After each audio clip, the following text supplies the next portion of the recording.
Welcome to Planet Marzipan podcast, your fish and Marillion podcast, where we talk about all things in the planet of Marillion and fish. I'm Mezza, and here's my mate, Craig Houston.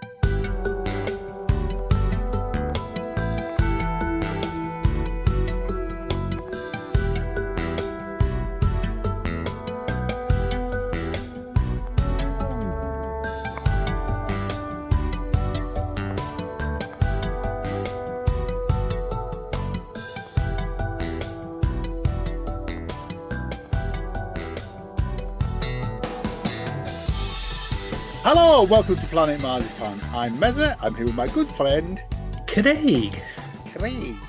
And it's a special one, isn't it? It is a special one. We have a member of the band.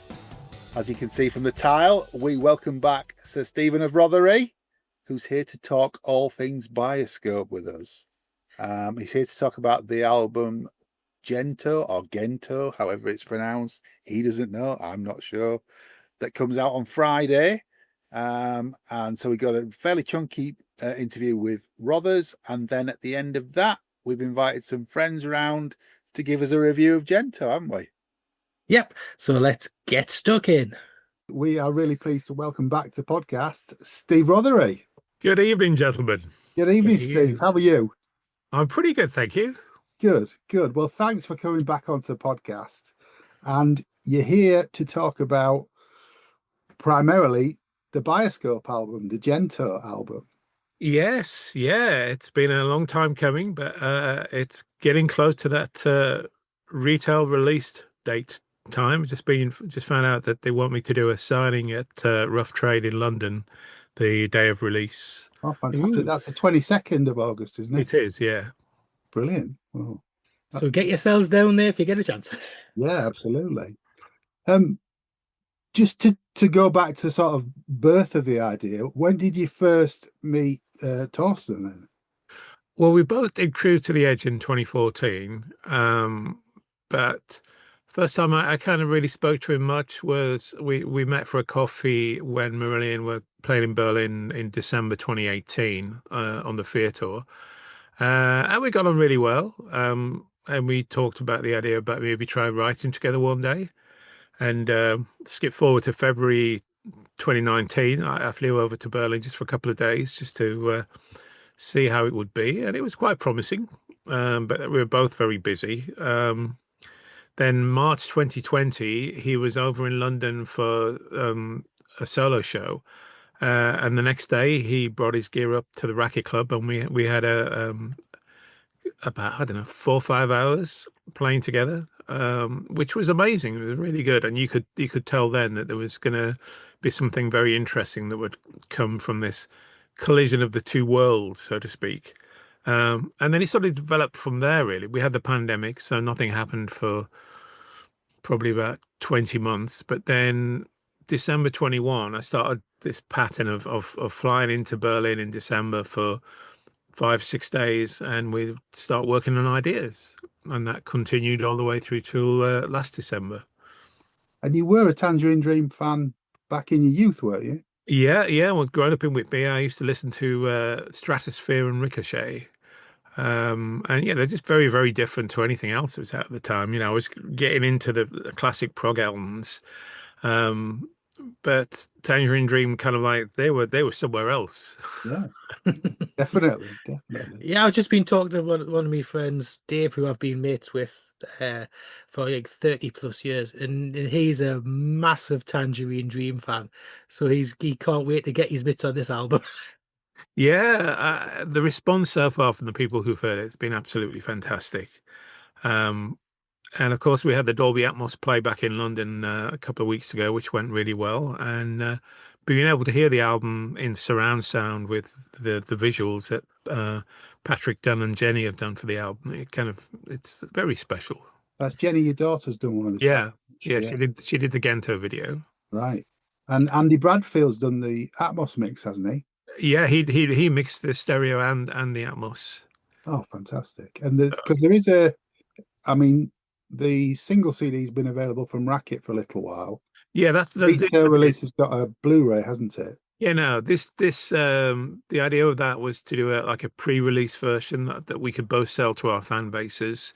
And then on release date, there'll be the standard CD version, plus the Blu-ray with a high-res audio and Dolby Atmos mixers, and of course the half-speed mastered vinyl that I did at Abbey Road with Andy, Wow. which sounds wonderful. And yeah, very happy with how it's turned out. I think we're going to have another Dolby Atmos playback in September. But I'm not sure what the situation with regards to tickets for that is, so I can't give you much information. Yeah. Are there is there video footage on the Blu-ray release, is there? Or is it just No, because the videos were only completed after the Blu-ray was Yeah. authored. So I mean, maybe if at some point in the future there's the ultimate edition of the album with everything in the kitchen sink, maybe we put that one in. But I quite like the idea of doing a cinema tour and playing these amazing visuals and people listening to the album in Dolby Atmos. I think that'd be a fun thing that'd be to do. really, really cool. I know Stephen Well, Wilson Stephen was the Wilson's done same, it, wasn't yeah. it? Yeah, he did some of those sort of showcase shows. But yeah, no, the one in September is going to be really good. It's quite a lot bigger venue than the one we had the other day. But yeah, I mean, I was always a little bit skeptical about Dolby Atmos, really.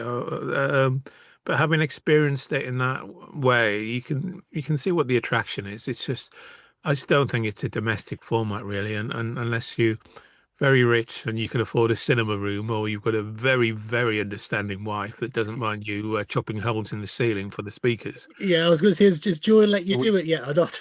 No, we've got a Sonos system which has got a sort of pseudo Atmos setting on it, which is fine. But yeah, I can't imagine. I'm more likely to do it here in my studio than in the house, I think. Yeah, we talked to you about that last summer, I think. Yeah, I did, We yeah. chatted with you then because I'm a big fan of the 5.1s. I don't have Atmos because for the reasons that you just explained. My Yeah. good lady is understanding, but not quite that understanding. Yes, there's a limit to what you can get away with. Yeah. But yeah, I'm really looking forward to hearing what Andy's done with it. You played with Tangerine Dream a couple of times, haven't you? You played at Yeah, the Coventry Cathedral. 3 times I played with them. Yeah, I played at the that gig up in Manchester that's part of the university, and at the Roundhouse, and then also the gig at Coventry Cathedral. So And I mean, Craig and I were chatting before you came onto the call. You're all in the way that you play on this album is very different to your style in Marillion, isn't it? well, it is, you have to react to what's happening, and I wanted to do something quite cinematic and atmospheric with this record. So the keys and the guitar take it in turns really to play themes and melodies. Yeah. There's some sounds in the album, especially on tracks like Vanishing Point, that you might think it's a keyboard. It's actually the guitar because it's through a load of different effects pedals. But it was fun, It's like creating these sort of tones and textures. Yeah, a very different way of working than Yeah, what I. some beautiful soundscapes on there. Really, Yeah, I mean, it's. I mean, I love just the lushness of it. yeah. No, I think everyone involved's done an amazing job. But it was mastered by the Sigur Rós mastering engineer. Ah, Um, yeah. and Andy Bradfield did a great job with the mixing. Alex Reeves did a fantastic job adding drums pretty much at the last minute, really. How did you get Alex? How did you get hooked up with him? Well, we were doing the last session in Berlin in December, and we had the idea of using some real drums on some of the tracks. So we tried one drummer, which kind of didn't really work that well. So then we were looking on YouTube to try and find someone that might be suitable. And most of the players we were looking at were a bit too technical or just not right. And a friend of mine, Matt Pryor, who plays guitar with Bonnie Tyler, suggested Alex because he'd worked with Alex on a few sessions. And we listened to his playing and really loved it. And I emailed him, and he was on holiday in Australia at the time, and said, "Yeah, send me some ideas, and I'll see if it's something I think I can do something with." And we did, and he absolutely loved it and was champing at the bit to be involved. So then March of this year, Thorsten flew over from Berlin, and we had just 2 days in Alex's drum studio in North London, and he did the whole album in 2 days, which was incredible. Yeah, it really brings. I mean, the end of the album in particular is really joyous. It really uplifting. No, he is a phenomenal musician. I mean, he didn't make a mistake all the time he was doing it. If he ever stopped, it was to try different things, like maybe different snare drum or tuning, or but incredible to watch. And of course, he's going out live with us when we do these 5 shows in December. Yeah. So, So is it at the minute? It's Holland, Germany, and one and gig in Poland, isn't it? exactly, yeah. Yeah. That's all we could squeeze in at that time. But hopefully there'll be opportunity to do some more shows, including the UK, kind of April time next year. Yeah. And you taking Dave Insurance Policy Foster out with you as well? Oh, absolutely. Yeah, no, but there's some of the tracks like Kaleidoscope and Vanishing Point where there's an interplay between two guitar parts, sometimes more, but two main ones. So to be able to have Dave on the road with us, yeah, it's gonna be a lot of fun, really. He's one of my best friends and a great musician, and it's going to add another dimension to it, I think. You know that I'm going to ask you this, and I know you've been asked it in previous interviews. What are the chances of UK dates or European dates? Yeah, no, I'm looking at hopefully April of next year. If we can get it, maybe somewhere like the Cadogan Hall, maybe the Academy in Manchester. But it all depends. I won't know until I can tell when the next Marillion album is going to be finished. Which, if anyone's got a spare crystal ball, that'd be very useful. But yeah, I can't even begin to plan anything until I have at least an approximate idea of that time scale. Yeah. And the title of the album, where did that come from? Because is it Magic Lantern in Japanese? Yeah, it's Japanese for Magic Lantern. All the themes on the album are tied together with the whole thing about man's fascination with the moving image, and Gentō is a system of projection that was used from, I think, the 17 or the 1800s in Berlin to display images. So great sort of cultural tradition there. So yeah, I think it seemed to kind of encapsulate the idea of the record, really, and especially having that video that Jenny's done. I think that really it makes it even more cinematic in a way. Yeah. And Simon Ward's done the artwork, is that He right? did, yes. Yeah. You've Simon a lot, haven't you? So yes, yeah, no, I've got a great relationship with Simon. I gave him some ideas and some artwork ideas, and he did an amazing job. Brilliant. Have you seen the film of the Tangerine Dream album, the live album? No, I haven't seen it or heard it. That's I'd probably have to go buy a copy to do that. Okay, surely not. Surely. Well, you wouldn't think so, but yeah.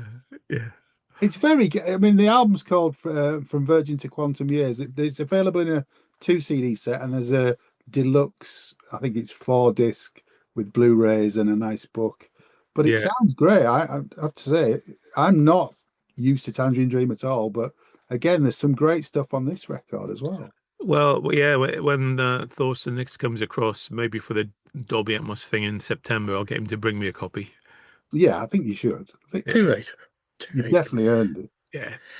So, is it giving you any kind of doing this with him? Is it giving you more like a taste back again? Because I know you were interested in possibly doing some soundtracks a while ago. Is it piqued your curiosity back again?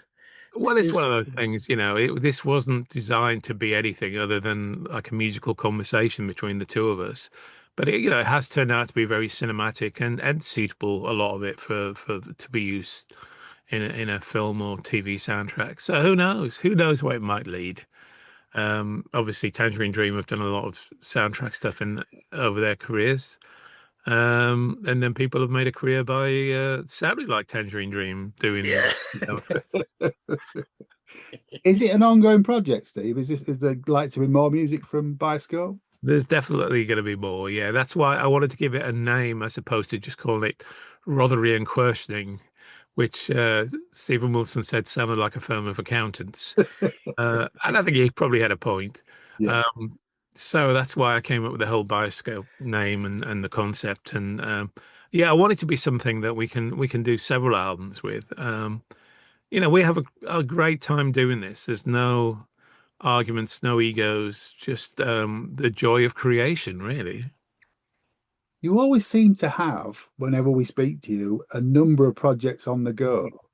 Oh, yes. And usually you can't tell us about half of them, but how does that work from a sort of planning point of view, where you just have to be quite fluid with your time? I mean, you're 95% of the way through an album with Steve Hackett as well, aren't you? Yeah, I am. Yeah, I just need to do my guitar parts. Yeah, and that's been almost as long as Bioscope in the brewing, and of course, a Revontulet album's been even longer. Yeah, by a year. So yeah, but once the Steve Hackett album's finished, probably by I think we've planned to mix it maybe in October, November. Then I'll finish Revontulet, and of course, in the meantime, we'll be making the new Marillion album.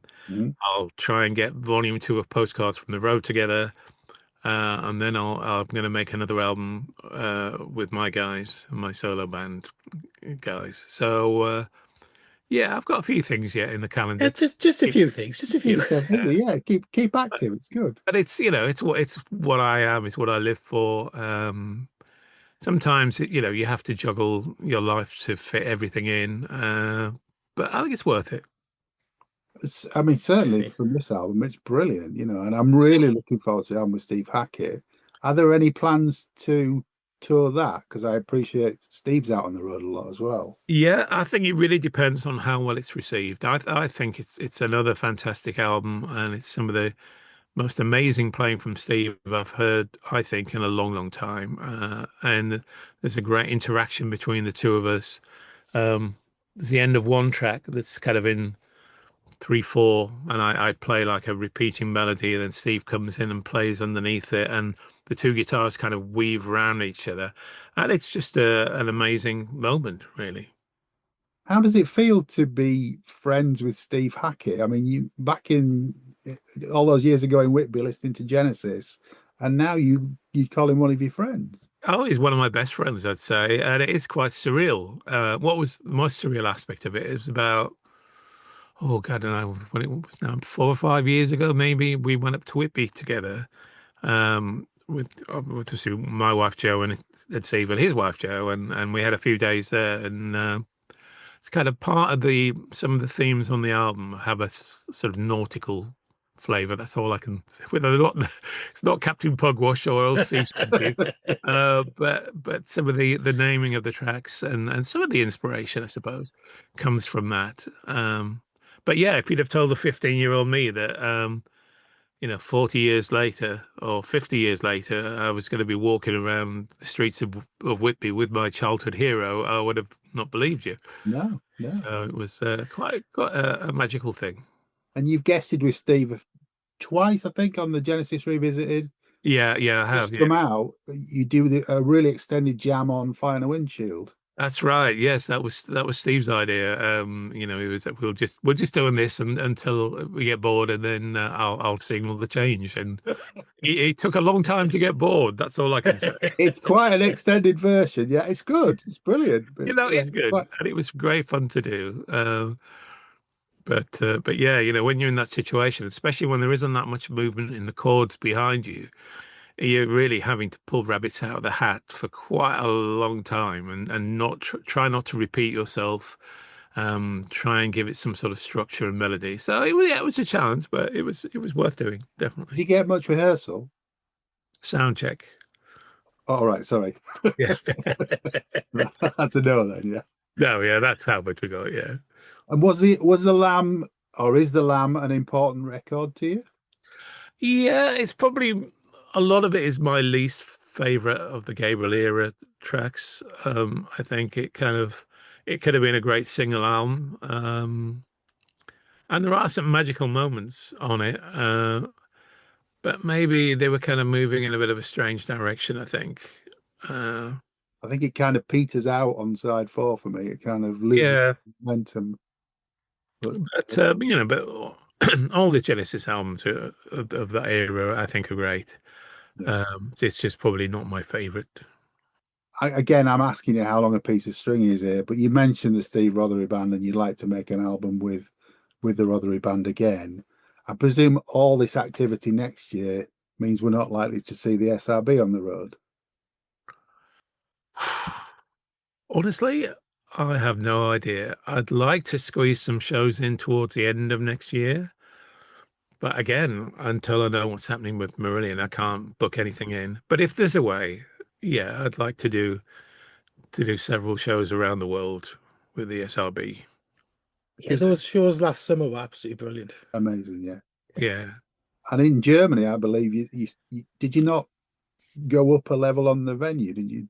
Yeah, no, in Germany and the shows we did in Barcelona were very well attended.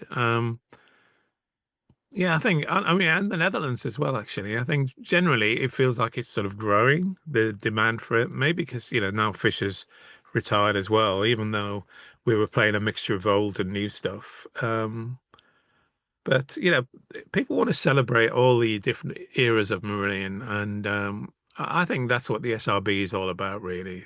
Definitely. Maybe not everyone understands that, but anyone that's been to see us would.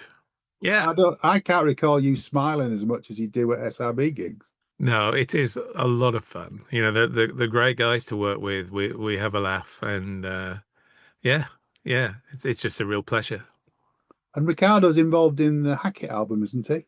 He is, yeah. He plays keyboards. He's done some recording and some co-production, and some engineering. So yeah, he's quite heavily involved. He's not. I mean, again, I'm going to just make a comment. You can't answer this, but he's not after Ricardo to replace his man who's retiring. Then no, he's got someone else lined up to do. Oh, that's good. That's good for you. Yeah. Mind you, Ricardo is a genius, though. He is. He is. Just... Oh, he is. Yeah, and I think he could well use him for projects in the future, but I don't think live. I don't think Ricardo is the right kind of player for him. You want someone who can play all that Tony Banks stuff perfectly. Ricardo's can do a lot of that stuff, but he's more like a true original, really, than someone who's sort of set out to do that. Yeah. And as we're talking, you report back to Marillion next week, don't you? Yeah, on Tuesday we'll see each other for the first time since the Berlin weekend. So yeah, it's going to be fun. I'm looking forward to it, actually. You seem to have filled the holiday time with lots of work. Yeah, no, we had a lovely holiday down in Cornwall as well, in St. Morden. It was fantastic, one of the best we've had. It was actually during the heat wave, and Cornwall would have its own microclimate, was only about 22 degrees, while everybody else was cooking all over the rest of the country. So yeah, it was wonderful. It was really nice.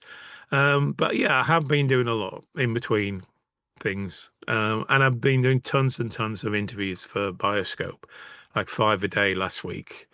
So yeah, it's been pretty busy. Then of course, if that wasn't enough, I had to go and volunteer to go and play with Dave at his house. Yeah, the house gig. Yeah. But it was fun, and it's great playing with my wife as well. And yeah, we had a really good time. It looked brilliant. There's a couple of videos up online. It looked fantastic. Yeah, it was. It was really, really good. Jeff and Beth did a great job hosting us, and it's slightly surreal, playing to 30 people in someone's front room, but it was fun. Yeah, I've seen a Francis Dunnery House concert. You get a feel for it from that, but yeah, it's great. It's great. And then you've got the California Festival in September with Marillion. Yes, on a beach in Cornwall. Yeah, September. In September. Yeah, in September. Yeah. Oh, fingers crossed the weather's good. Well, usually the end of September lately, within the start of October, hasn't been too bad the last few years. Yeah, it can go either way, really. We've been down in Cornwall on the 1st of August with torrential rain, gale force winds in waterproofs and fleeces, So you've got no way of knowing. No, just get those Marillion ponchos ready. Exactly. Yeah, We'll we could bomb on the merch with do a it. lot of good business, I think. And then at the end of the year, you're going back to Utrecht for the final Marillion weekend. Exactly. Yeah. No, we're looking forward to that. Utrecht's an amazing city, and that's probably one of my favorite, if not my favorite venue. So, yeah, looking forward to that. Then, immediately followed by the 5 Bioscope shows. Yeah. So I'll have to go and have a lie down, I think, after that. So you're Sleep going over straight to Christmas. that, and I think H has got some H natural dates as well, straight off the back. Exactly. Yeah. I mean, truth be told, that's why I put these dates in, because I knew we weren't going to be working. So I shoehorned these in. Yeah. Well, we're all waiting very eagerly to see these dates, and just to see the band live. The album sounds phenomenal. It really does. Thank you. And I mean, really, this year's been a really good year for you, especially with the weekends. Because I mean, the weekends this year have been something special. Yeah, no, they seem to go from strength to strength, I think. I don't know if it's because people realize that, we're all getting on a bit and we're not going to be around forever, but there's almost like a fervor. I don't know, it's just a strange, like, intense energy that you kind of get from the audience at all the weekends. But yeah, it's amazing. It's amazing that it means that much to people, even after all these years. And we'll carry on for as long as we can. do you think the way forward to play 2 nights in one city rather I than think I think when you get to our age, it's a lot more civilized to get people to come to you than trek around in a tour bus.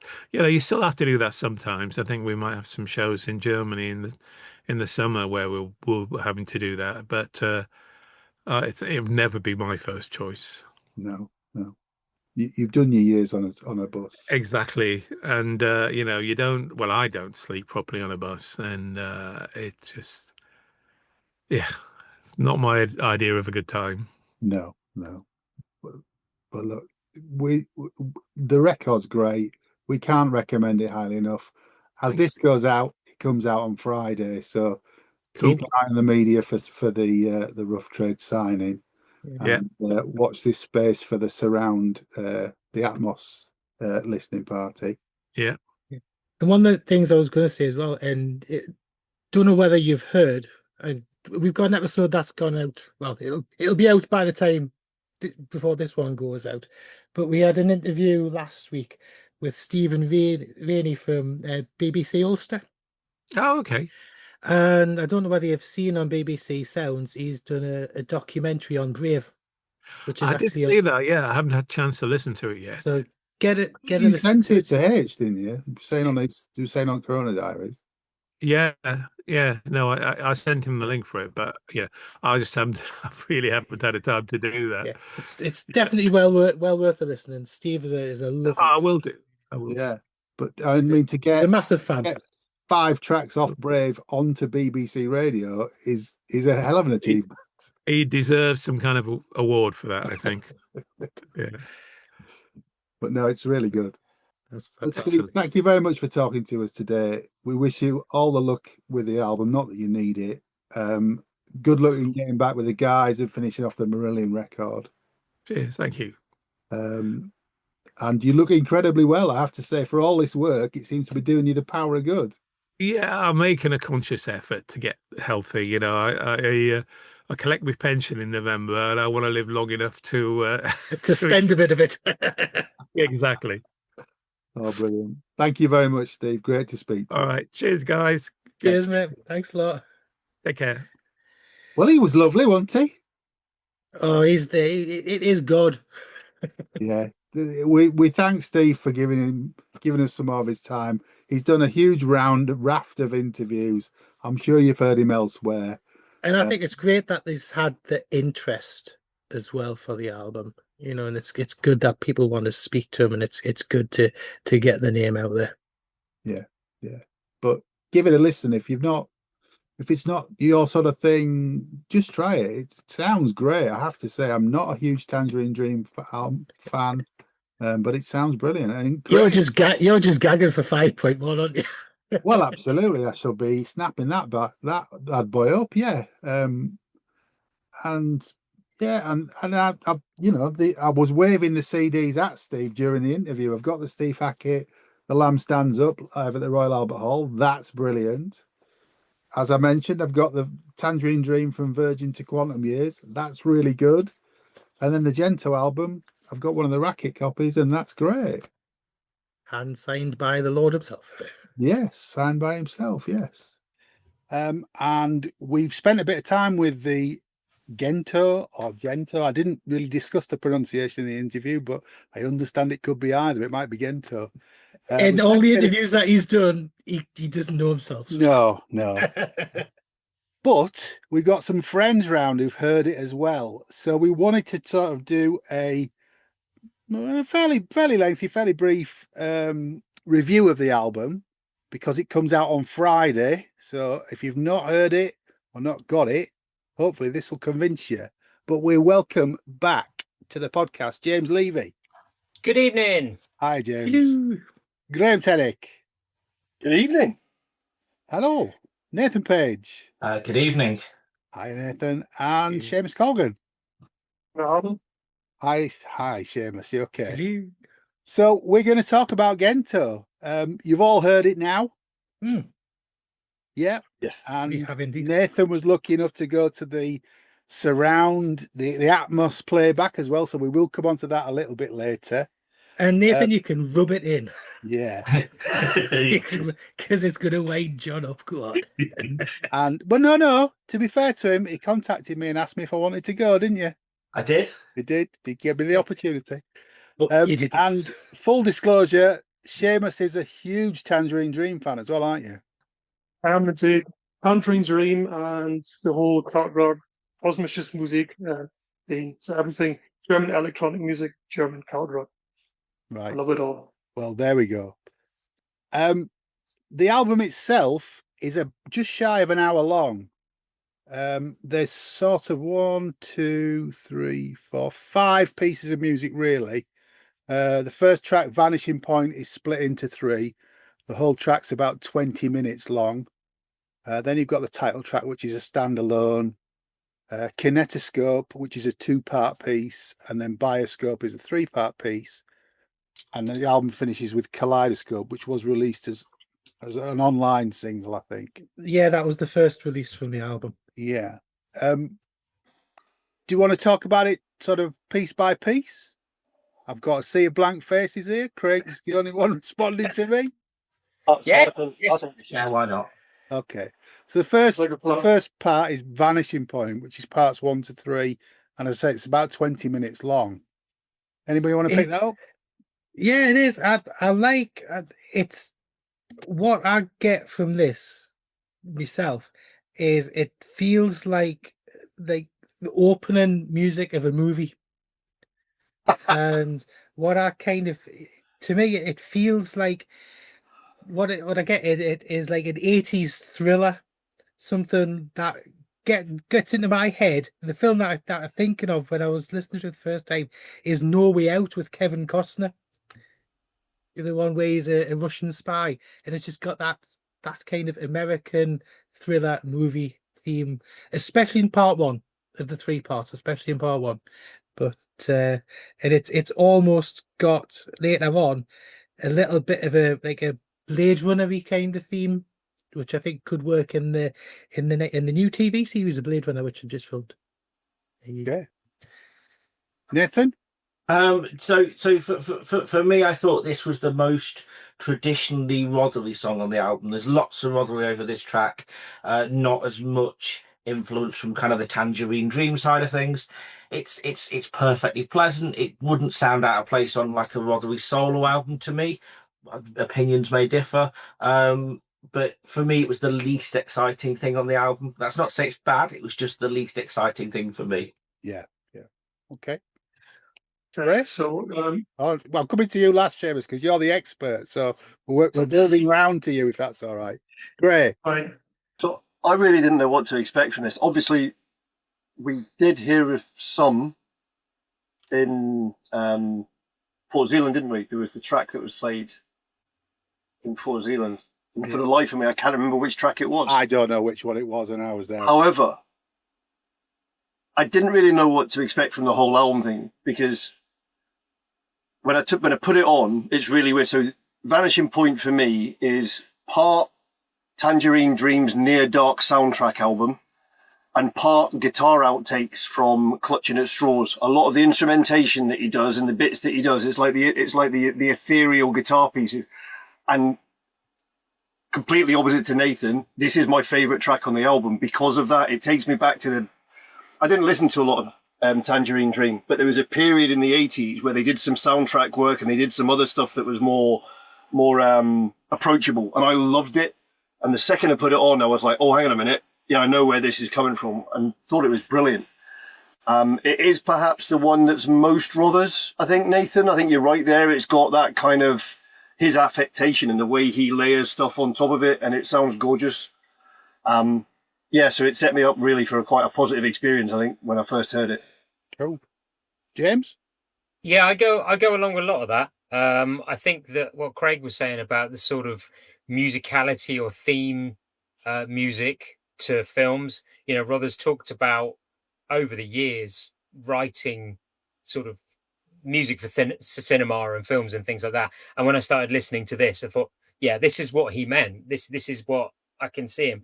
And I also, Grae, I completely agree with you. It's sort of, there is a real mixed palette throughout this album of Rothers' guitar history, much more than I think that his solo stuff, because I do hear the older, almost Marillion sounds or Rothers sounds from older albums, but also the newer stuff that are going through the 2000s and the later. I might be wrong, but it sounds like he has used that sort of breadth of pedals, patches, and whatever through his history. But I like it. I thought it was a very sort of ethereal start and sort of slowly warming up. And I can see this as sort of, I hold my hands up in it. I'm not familiar with Tangerine Dream, but I can see this sort of almost the jamming sort of, put beats on in the background and layer this up as we go sort of kind of song. But I really liked it. Yeah, cool. Okay, Seamus. Okay, so I got a kind of different vibe from it. The song Vanishing Point is divided into 3 parts.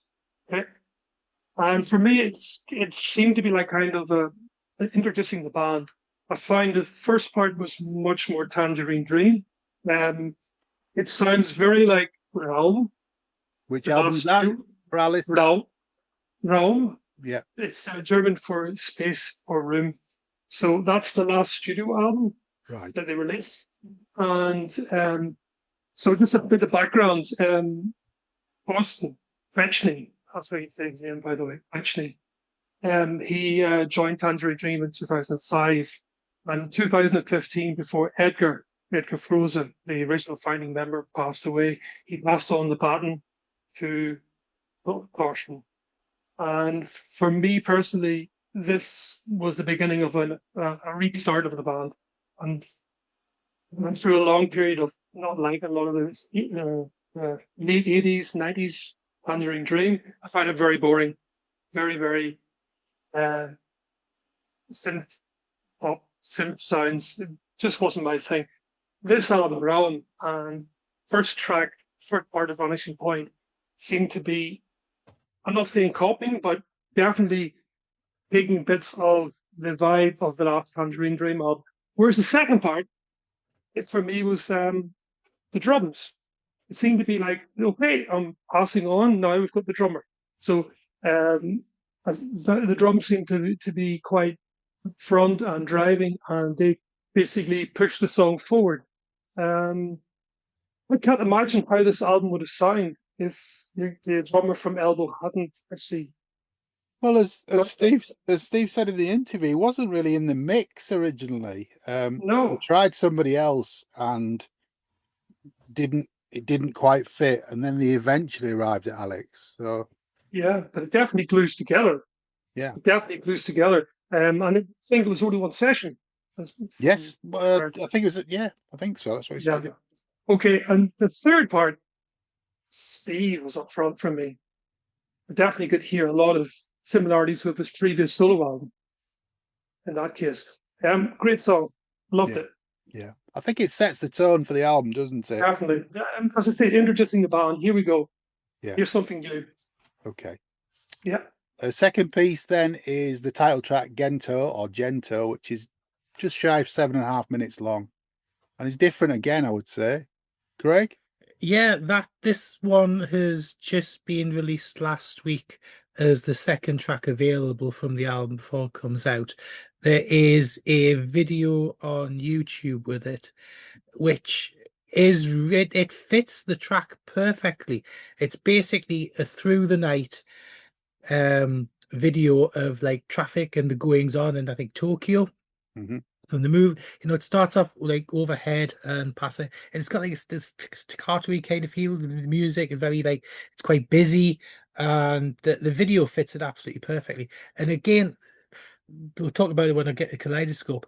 In the interview, he has mentioned that there is films for every one of the songs. Yeah. And I think if he does do it live, I think it'll work out very much like the overview with Stephen Wilson, where the visuals will really help the feel of the track.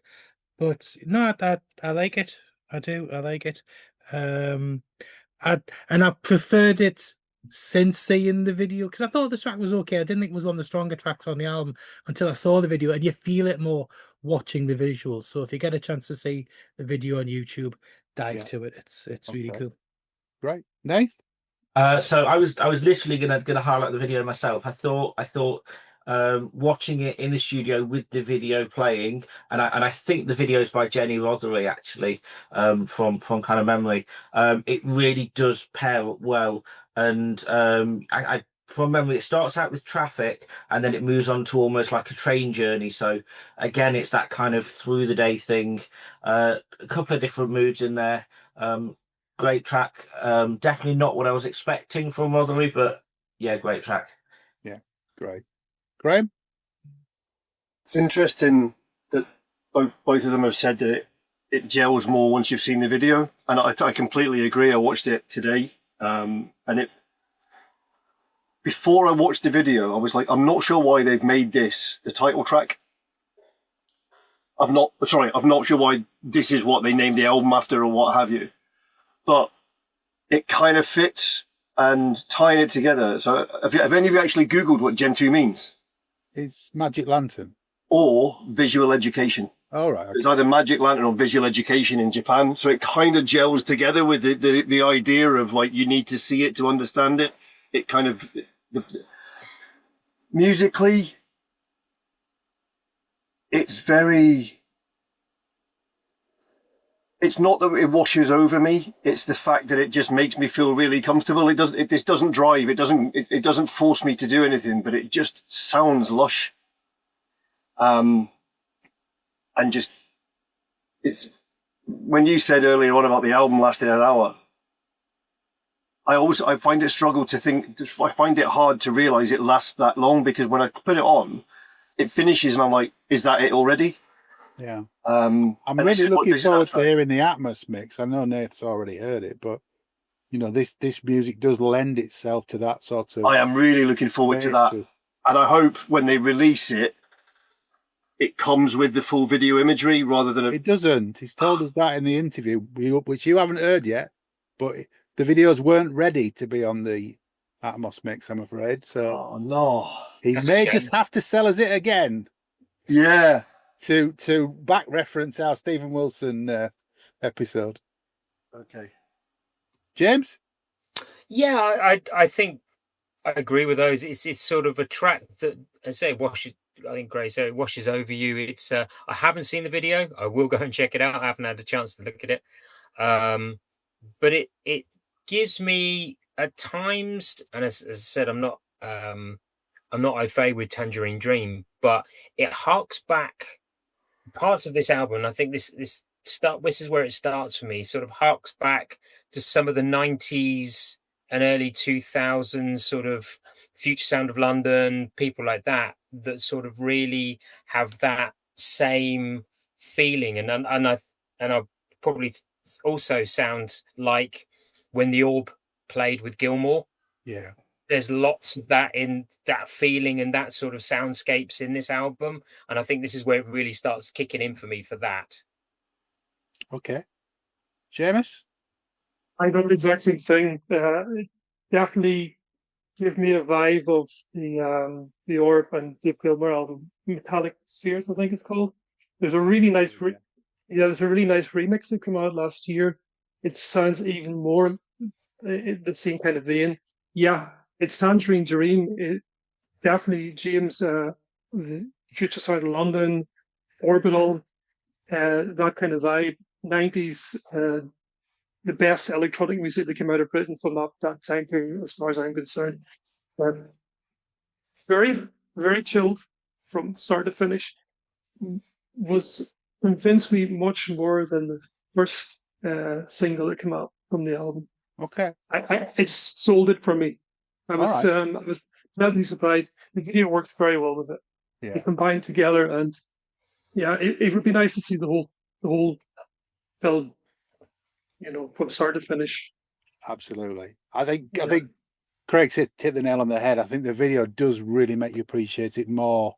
The cityscape moving at the same sort of tempo as the sequencer and the keyboards. It really does work really well, and that would be great to see on a big screen behind him. This one has much more of a Tangerine Dream vibe than it does a Steve. Yeah, as far as I can see. Cool. All right. The next piece is a 2-part piece called Kinetoscope, which is round about 12 minutes long. Craig? Yeah, the first thing I put on my notes is bloop bloop, because there's a bit of that in there. I think this one is quite Floydy in that mid note on that, and I really do like this track. The keyboards, bass, and Rother's guitar feel on it almost got like a latter day like Floyd feel to it. It could have been something that wouldn't have been too out of place on something like Momentary Lapse of Reason or Division Bell with their own style, but it just had that feel to it with me. I got a bit of Endless River on that one. Yes, yeah, very much so. Yeah, very much so. But I like it. I like it. But I love Floyd, you know that. So you do, Nathan. I thought this was Thorsten's best track on the album. I thought he really shone. The kind of the bloop bloop thing, the synths are really to the fore. I can kind of hear the Floyd thing with the elements of kind of something like On the Run, with the kind of the synths being quite a percussive thing at points. It's not my favourite, but it's not dreadful. High praise indeed. It's not. Yes. Not good. Steve, that was Nathan Page. All right. Grae. So I like this, and I think Nathan says Thorsten's best. I think there's more of the step sequencing. There's more of the I'm going to say sort of the 80s synth sound and driven sound and like the rhythmic routine and stuff that drives it a little bit more. So it engages me a little bit more. As for the Floyd reference, in my notes, which I've lost, by the way, I wrote down Terminal Frost and Signs of Life because it's got those kind of bits. So I wasn't sure if everybody else would get a Floyd vibe from it, but for me, as soon as it started, I was like, yeah, okay, it's like the start and end of Momentary Lapse of Reason in parts. Okay. James? Yeah, I also, maybe I'm wrong, but I also picked up with that rhythmic side a little bit of Kraftwerk in there as well, and sort of some of the layered of the synths and things like that, and the driving. It did remind me a bit of that sort of Kraftwerk noise sort of essence. Not one of my standout tracks on the album, but I did enjoy it. Yeah. Okay. Seamus? I'll say different things there. This was my favourite track. Is it? I loved it. I only wrote down 2 words. pounding ambience. There's a movement in it. It reminds me of particularly the drumming reminds me of the drummer from Clan, Jackie Liebeside. This onward movement. Really, really, really a lovely song to just dive into and just dream. More of the same, please. More of the same. Well, some coming up in a minute, yeah. I can't disagree with anything that any of you have said. It's not my favourite, I have to be honest. It's more of the same for me. Not a bad way. It's an extension of Vanishing Point for me. I know it's different, but it's the same sort of mood and vibe for me. That brings us on to Bioscope, which is a 3-part piece, round about 14 minutes. Craig, don't say beep beep again. It's not beep beep. It's funny because this is a lovely relaxing track.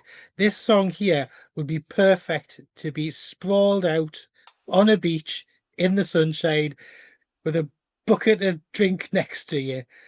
Just chill out and listen to it. And you've listened to this in your wife fronts in the living room, haven't you? sweaty wife fronts.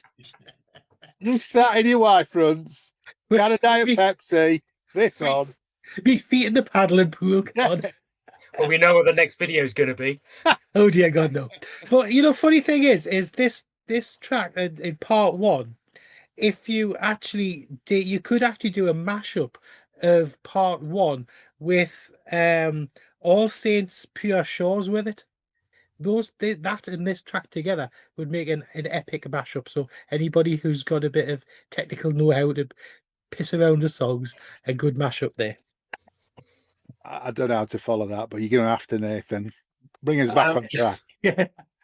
I think this is probably my favourite track on the album, if I'm honest. I thought this sounded like what I was expecting going in. It's quite ambient. There's lots of synth washes in there with Rothery kind of playing over the top of it. Very relaxed, very very kind of ambient. You kind of let it wash over you a little bit. Not that that's a bad thing, but for me, it's the best thing on the album. Okay, great. So I think it gives. So for me, Vanishing Point's my favourite. And I don't know what, I think it's because of the way it builds. This gives it a run for its money. But whereas Vanishing Point, I said it sounded to me like the 80s albums that I liked from Tangerine Dream and the sort of the early Marillion sounds. This to me sounds like modern Rothers. It's got sounds that wouldn't sound out of place on, I say modern Rothers, sounds that can't be made and stuff. I mean, how long ago is that now? You know what I mean? But the last few albums, it's got that kind of vibe to it. And I think it works.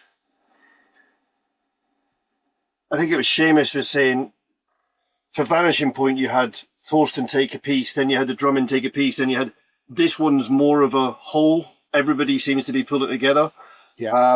And it's, for some reason in my head, it sounds more modern than the rest of the album. And I love the ambience to it. But there's just something about Vanishing Point, I think, pips it for me. I know it's not a competition, but for me, there's something about Vanishing Point which just pips it. Okay. James?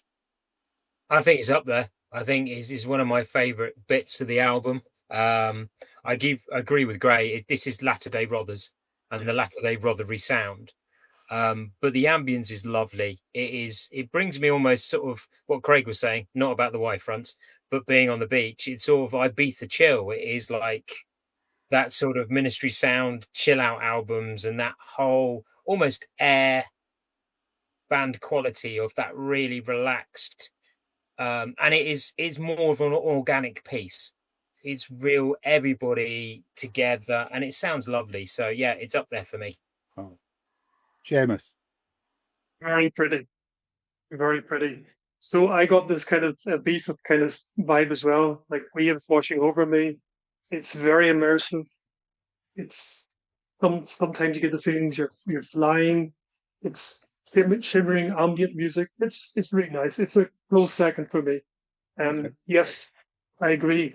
They all are together. They're all playing one song, and it's very, very beautiful. Brilliant. Okay. Yeah. Well, that brings us on to the last track of the album, which was the first track that was released, I think, which is Kaleidoscope, which is just over 5 minutes. Craig? Yeah, this one seems to be the most concise and kind of commercial, and I think it's the one that it sounds a bit more traditional Rothery, to me, just to these cloth ears. But I think again, this one, with it being the first track released, has a video to it.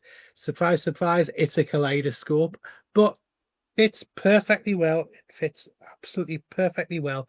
And I think if you actually watch the video long enough, you're probably going to go and assassinate somebody, because it's like the Manchurian Candidate. You're going to be programmed assassin. But yeah, I think this one could have actually been done as a song, not necessarily just as an instrumental. This would actually this track would actually fit some lyrics. Yeah, I mean, for me, this track could well be on Ghost of Pripyat. Yeah, it does sound the most like Brothers to me. But yes, it does. Yes, definitely. Nath? So for me, this is the kind of change of pace in there. This is it sounds like they're just having fun. It sounds like a jam where they're playing off one another. They've decided to up the tempo a little bit. In fact, Thorsten actually said we decided to up the tempo a little bit because everything else is quite chilled, quite ambient. So this is them just letting loose, having fun, and playing off one another. Yeah, brilliant. Grae? I'm going to upset everybody and say this to me almost doesn't belong on the album, because it is, to me, it sounds so heavily Rothers. In my notes, I wrote "See It Like a Baby." Don't ask me why. There's just something about it. The only thing it's got in common with "See It Like a Baby" is it's got the same guitarist on it. That's all. Yeah, I know, but. So there's something, it sounds exactly like Nathan's, and it sounds like a song that Rothers has brought to the party, that they've said, let's build this up. Whereas everything else sounds like it's been built from the bottom up. This is like, here's what I've got, put something underneath it. And that, it's not to detract from it. I like it. I just don't think it fits with the overall album. Okay. James? This was the wake-up call on the album. It was like you're in this dream state and stuff, and suddenly this starts with the drums. And you might want to shoot me on this one, but it reminded me, the first few seconds, I suddenly thought, this is Rush of Blood to the Head era Coldplay.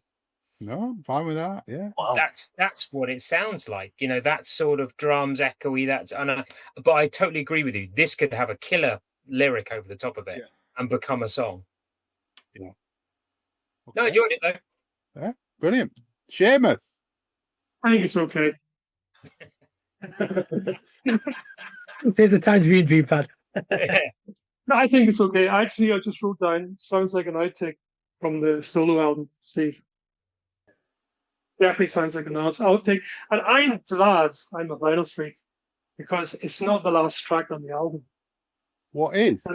It's the last track on Sight, on record 1. How is it right? Ah. I'm glad. So you have that song, they have a little break, then they come back and do Kinetoscope and Bioscope. Okay. So I'm going to completely disagree with you, Seamus. This is the payoff of the album for me. I don't come from a krautrock direction at all. Yeah. And this is my reward for the previous 55 minutes. And that's not to degenerate or be disrespectful to the previous 55 minutes. They're lovely, but this is great. Okay. We can agree to disagree. Yeah, listen, mate, I do like it, and I do like his solo album. I bought it recently. It's a nice album, but for me, it feels like an uplifting end to the album. So a bit like James said, you kind of woken from that dream state, and this is the sun's shining, and this is it. For me, that's my fine. No, for me, the project is basically like a dream come true. My favorite band mixes up with probably my favorite music genre. Yeah, yeah. So, yeah, I went both ways. It's right up my street. Have you heard the Coventry Cathedral recording? Not yet, because Okay. it's not streaming. It's not streaming. Well, in Germany, it isn't. Right, it may not be. It only came out on CD a couple of weeks ago, so. Okay, there is a triple LP version coming on, Right, okay. which is tempting. Yeah, it'll be in your basket, won't it? Yeah. So, do you want to talk about the artwork at all? Simon Ward did a great job on it, I think. Nice sleeve. Am I the only one with it? I'm holding it up. No, mine's downstairs. Somebody's written on mine, but yeah. Yeah, in silver as well. Yeah. I think it's based on. Is this not based on the magic lantern that Rothers has got, or something? You open it up. But it looks like looking up through the whole of the magic lantern. Yeah, they've got the viewing slots in them, haven't they? This is what. Yeah, with a Japanese rising sun. Japanese rising sun and a bird. It's it with the album title and the Japanese. Yeah. Okay. Nath, how was the playback? Okay, so I'm going to start with I'm stood outside the studios waiting to go in, and I'm just going to take this sci-fi for a second. And the 12th Doctor walks past me, so I'm walking into the studio freaking out anyway because I'm going to an Atmos playback, and the 12th Doctor's just walked past me. So I'm Which one's the 12th Doctor? Peter Capaldi. Oh, I thought that was it. Okay. Right. So by the time I got down there, the label people were very nice. They were trying to ply you with Coke and crisps and God knows what else. In the end, we ended up sat in the control room with Andy Bradfield, who did the Atmos mix. He kind of corralled us all into the middle and then basically pressed play, and everybody left the room. So effectively, Rothers wasn't in there. Neither were just kind of the 10 or so competition winners, and it was my first time hearing it. I don't think it'll ever quite sound the same again. A little bit like take like the Harmony Codex by Stephen Wilson. It was never going to sound as good as it did there. It sounds great. They've made great use of the surround system, particularly on the more kind of ambient moments. The synths and the percussion is moving around. And then after that, we all went into the studio bit. Alex, Thorsten and Steve were all there, so everybody got pictures. They took some questions around live dates. Were they going to have video screens? Kind of it was pretty much an open floor. And then I geeked out Andy Bradfield about the 5.1s from the Marillion remixes, and he just kind of went, "I'm going to tell you all about them," which was great. And then the label lady came over and went, "With all due respect, like I appreciate you two are talking, but you need to leave now." So I kind of kicked out the door. Got kicked out. Well, it sounds like a good afternoon. Was it an afternoon, wasn't it? Yeah, so it was. I think it kicked off about 4 o'clock-ish, and I probably left about 5:30. So we weren't there particularly long. I think I've read somewhere that Rothers intends to do it again if possible. Yes. So potentially there is a wider scope for others to hear it. I've not read any further than this, but it may work in something like what Stephen Wilson's done, where it's slightly bigger than a studio, but it's not quite like Earth in Hackney, where there was like 500 of us. Yeah. Okay. Sounds like a great afternoon. Yes. But overall, we recommend this as a purchase, do we, guys? Yes. Definitely. Yes, definitely. Definitely. And I think especially, I mean, I know speaking to Steve in the interview, the for the Blu-ray and that the visuals aren't ready for the whole album, but it'd be really nice to see the album with the whole visuals down the line. And I know you're looking forward to your vinyl version, and you're looking forward to having a go at the 5.1. Yeah. Okay. Well, let us know what you think of it. I hope you've enjoyed the interview with Steve and the views of our panel here. All that remains to be said is thank you very much to James Levey. Thank you. Thank you, Grae Tennick. Thank you. Thank you, Nathan Page. Thank you. And thank you, Seamus Colgan. Cheers, thank you. Thanks to my other half, Craig, and of course, the legend that is Steve Rothery. Indeed. It's good night from me. And it's good night from him. Take care. Go on, somebody do it for us. Stella. Yay! Thanks for listening to Planet Marzipan Podcast. Please like and subscribe from whichever platform you get your podcasts from. You can contact us at planetmarzipanpodcast@gmail.com and check out marillion.com, fishmusic.scot for all the good stuff.